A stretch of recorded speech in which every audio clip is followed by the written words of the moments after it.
C'est un homme de radio, bien sûr. C'est un homme de scène. C'est un homme de télévision aussi. François Pirette. Et viens remplir ton verre et le resto s'en fout.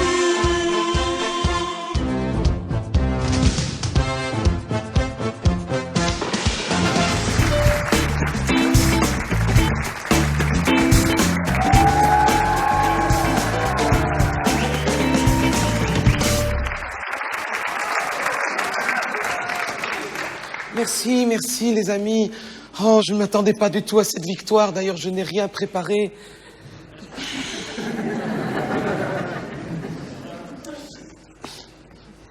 En toute simplicité. Chère Molenbeekoise, chers Molenbeekois, chers concitoyens, en un mot pour ceux qui en douteraient. C'est parce que vous avez élu mon adversaire de toujours à une écrasante majorité que je suis bourgmestre aujourd'hui et je vous en remercie. En effet, c'est parce que vous avez été si nombreuses et si nombreux à comprendre à quel point il était différent de moi et de mes amis que mes amis et moi avons fini par comprendre combien nous étions tous pareils. Mais je saurais être la bourgmestre de tous. Lui aurait été le bourgmestre des gagnants, moi, je serais la bourgmestre des vaincus. Et comme vous tous qui avez été si nombreux à voter pour lui avez finalement tous perdu d'avoir gagné, je serai donc ainsi la bourgmestre des perdants et des vaincus, et croyez-moi, nous avons tous à y gagner. Mais l'important n'est pas de gagner, l'important c'est de participer au pouvoir. Mais à vaincre sans péril, on triomphe sans gêne. C'est pourquoi je ne voudrais surtout pas vous quitter avant d'avoir très chaleureusement remercié mes amis Sarah, Benoît, Charles, Armand et bien sûr Joël. Sans qui, finalement, je ne serais rien.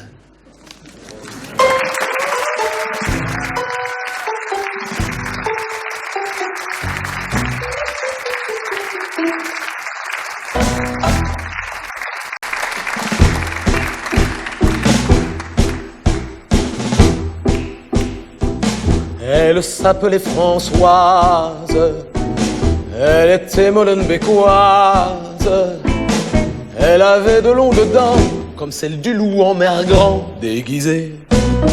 Elle avait envie d'y croire, et le goût de la victoire.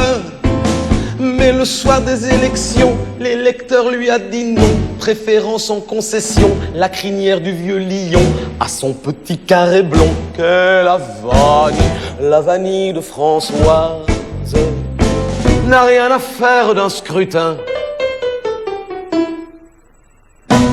Rouge de honte, verte de rage et bleu par estampillage. Elle s'est jurée foi de moi, ça ne se passera pas comme ça, non de non. Les gens ne sont que des imbéciles, les électeurs des débiles. Si vivre en démocratie, c'est de permettre aux abrutis voter pour d'autres abrutis. Monsieur, madame, je vous jure, autant une bonne dictature qu'est la vanille de Françoise aura raison de ce scrutin.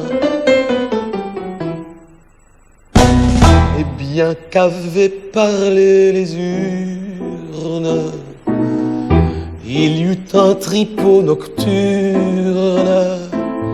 Et à la table de poker, écolo, CDH, MR jouèrent la ville. Il y eut des marchandages, des trahisons, des chantages.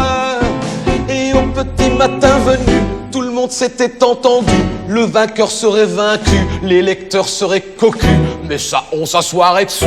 Que la vanille de Françoise n'a rien à foutre d'un scrutin.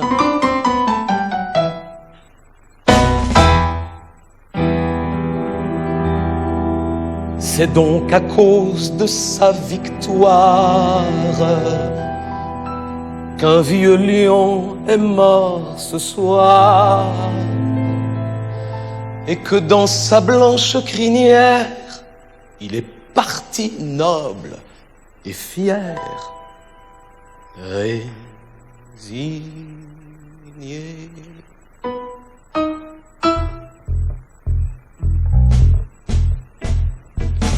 Le plus triste dans cette histoire, c'est qu'on finirait par croire que le droit de vote en Belgique n'est qu'un leurre démocratique dont certaines politiques, félons ambitieux cyniques, se soucient comme d'une vieille chic que la vanille, mais la vanille de Françoise aura confisqué ce scrutin